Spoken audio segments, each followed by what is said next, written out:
Good morning to all of you students.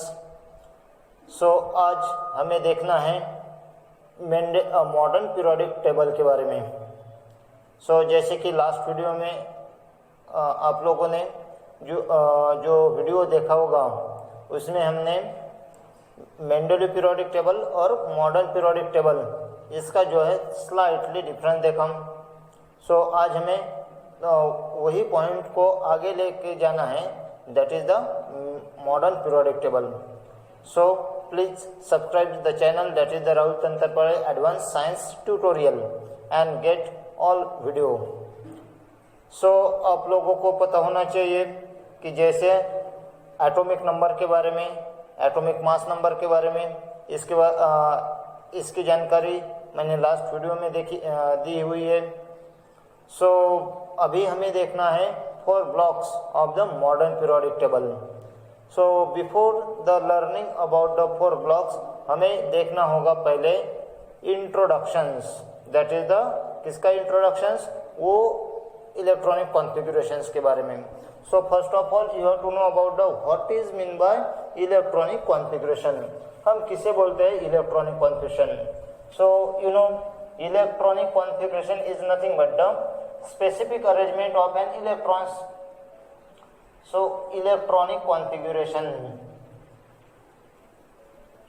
Electronic configuration it is the specific arrangement, it is the specific arrangement of electron, specific arrangement of an electrons according to cell capacity,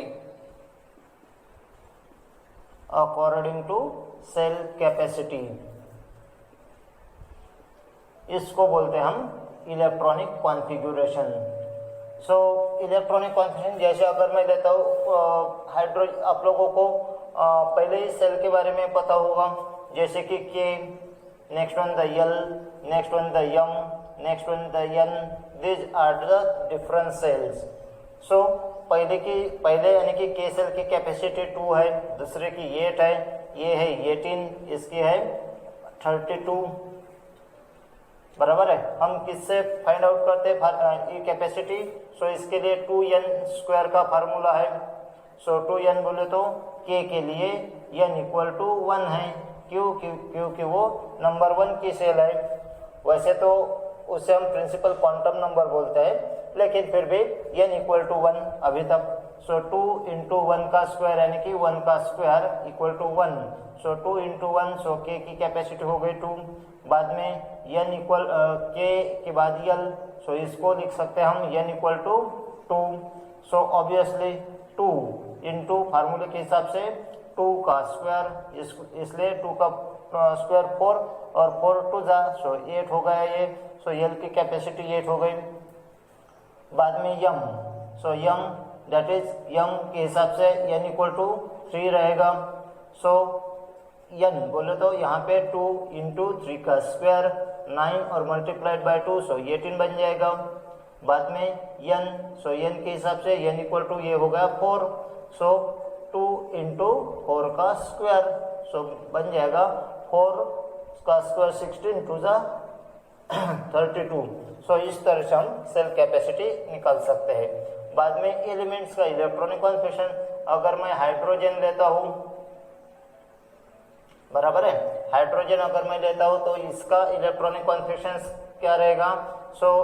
atomic number है 1 और atomic number 1, तो पहला electrons के cell में जाएगा। दूसरा जो है वो है हेलियम, हेलियम का एटॉमिक नंबर है 2, दूसरा भी इलेक्ट्रॉन फर्स्ट सेल में ही जाएगा। Another one is the lithium. Lithium का जो इलेक्ट्रॉनिक कॉन्फ़िगरेशन है, एटॉमिक नंबर जो है वो है, मैं एटॉमिक नंबर इधर से लिखता हूँ 1 2 3। 3 है तो 2 और 1। बाद में जो है बेरिलियम 4 2 2। कब तक यहाँ एल सेल में इलेक्ट्रॉन्स समझते जाएंगे जब तक उसकी कैपेसिटी फुलफिल नहीं होती तब तक। मैं अगर लिथियम के बाद बेरिलियम, बेरिलियम के बाद बोरॉन लेता हूँ, बोरॉन के बाद कार्बन लेता हूँ, कार्बन के बाद नाइट्रोजन, ऑक्सीजन, फ्लोरीन, नियॉन, तब तक इसमें इलेक्ट्रॉन्स भरते जाएंगे। तो देखो अब फोर्थ एलिमेंट है बेरिलियम। सो बेरिलियम का एटॉमिक नंबर है 4, सो 2 इलेक्ट्रॉनिक कॉन्फिगरेशन हो जाएगा। बाद में 5th नंबर का है बोरॉन, साइमल्टेनियसली आप लिख भी सकते हो बोरॉन। तो क्या बन जाएगा इसका इलेक्ट्रॉनिक कॉन्फिगरेशन 2, 3। बाद में जो है वो है बोरॉन के बाद आने वाला कार्बन, कार्बन के बाद आने वाला है नाइट्रोजन, नाइट्रोजन के बाद आने वाला जो है वो है ऑक्सीजन, ऑक्सीजन के बाद आने वाला जो है वो है फ्लोरीन, और फ्लोरीन के बाद जो है वो है नियॉन। उसके बाद में आता है सोडियम। सो इस तरह से इलेक्ट्रॉनिक कॉन्फिगरेशन। सो इसका एटॉमिक नंबर 6 है, इसका है 7, इसका है 8, इसका है 9, इसका है 10, इसका है 11। सो कार्बन 2, 4, बाद में 2, 5 नाइट्रोजन के बारे में, क्योंकि 7 एटॉमिक नंबर है, ऑक्सीजन का एटॉमिक नंबर 8 है, तो इसका इलेक्ट्रॉनिक कॉन्फिगरेशन 2, 6 बन जाएगा।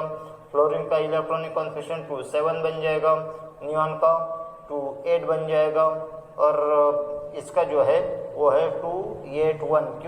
क्योंकि अब यल सेल की कैपेसिटी पूरी हो गई, और इसलिए अब उसमें 8 इलेक्ट्रॉन्स कंप्लीट हो गए, तो बचा हुआ जो इलेक्ट्रॉन्स है वो नेक्स्ट सेल में जाएगा। लेकिन जो भी के सेल की कैपेसिटी है, यल सेल की कैपेसिटी है, एम की कैपेसिटी है, एन की कैपेसिटी है, except K shell, each and every shell require only 8 electron for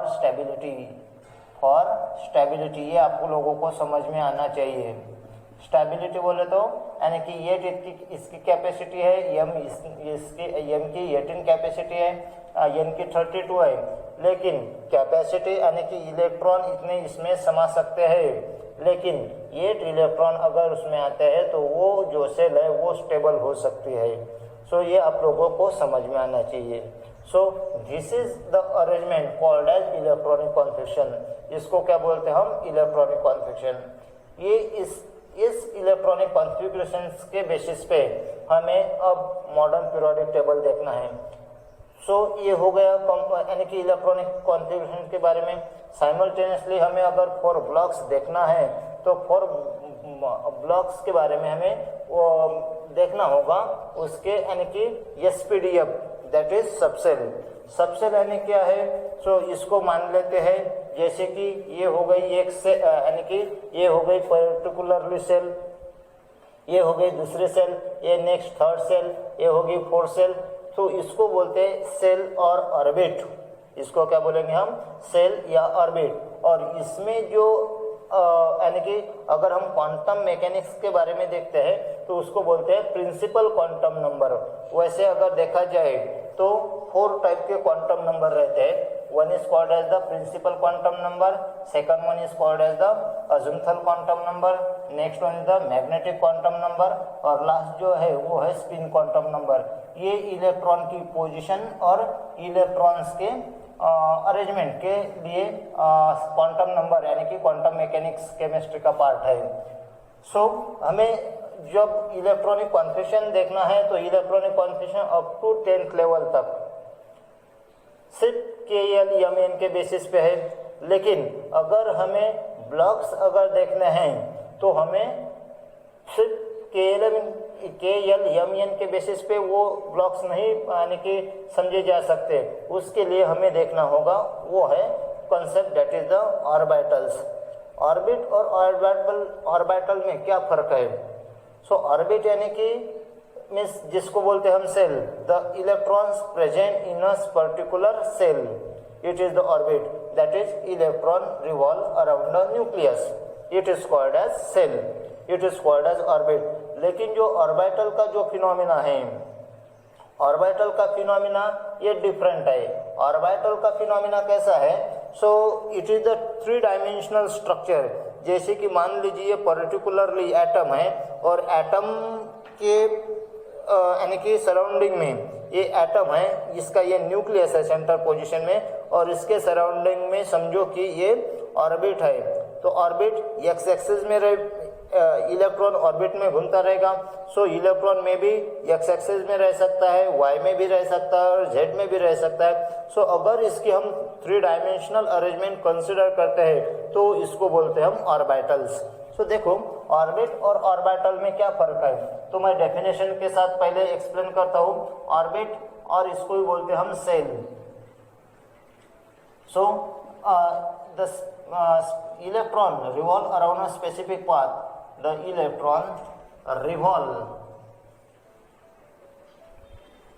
around in a specific path, in a specific path around the nucleus, around the nucleus is called orbit और shell. और orbital का क्या phenomena है, orbitals. So it is the 3 dimensional arrangement, it is the 3 dimensional arrangement, dimensional arrangement, arrangement where it is the 3 dimensional arrangement around the nucleus, around the nucleus is called orbitals.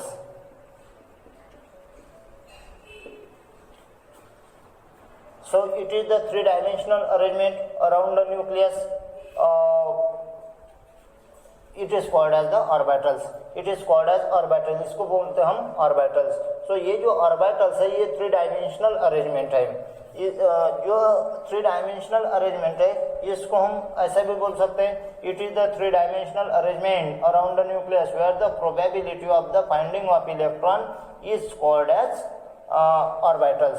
यहाँ पे electron find out करने की जो capacity है, probability है, वो सबसे ज्यादा है। तो मैं थोड़ा करेक्शन कर लेता हूँ यहाँ पे, it is the 3 dimensional arrangement around the nucleus where the probability of finding of electron, where probability of finding electron is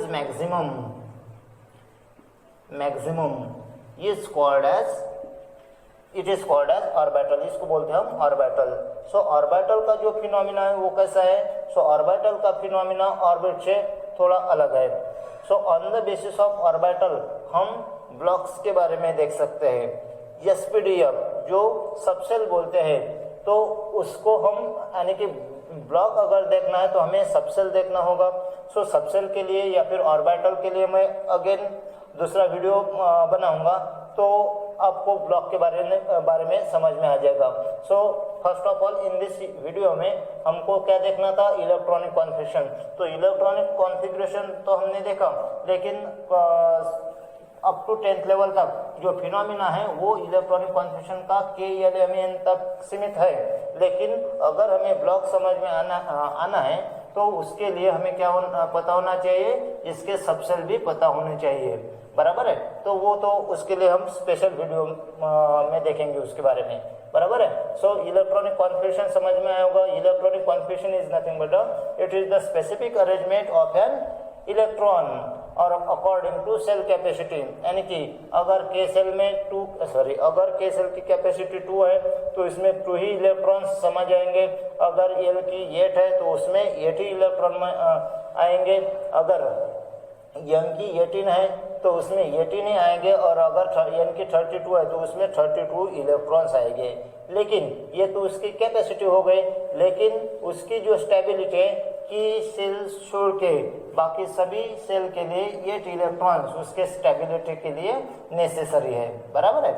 so this is all about the electronic configuration.